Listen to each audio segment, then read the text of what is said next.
More than 100 people are dead after a powerful earthquake rocked Myanmar on Friday, according to authorities who say that number is likely to rise.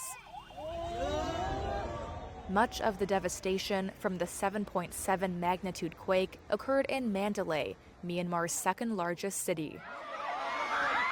The deadly quake was followed by a powerful aftershock and several more moderate ones. The tremor shook neighboring Thailand, tearing down a skyscraper under construction in the capital, Bangkok.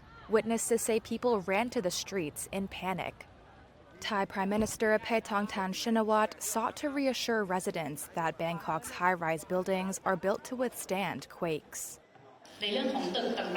Buildings in Bangkok are constructed beyond the standard. Even if the earthquake had been stronger, they would still be able to withstand it. Right now, inspections show that all buildings are safe to return to. The only affected structures are those under construction, which have issues with stability and walls.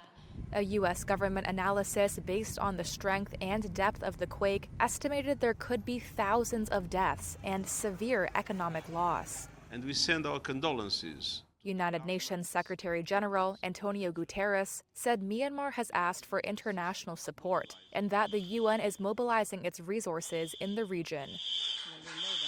We will be helping. We've already spoken with the country. And U.S. President Donald Trump has said his administration would be providing some form of assistance.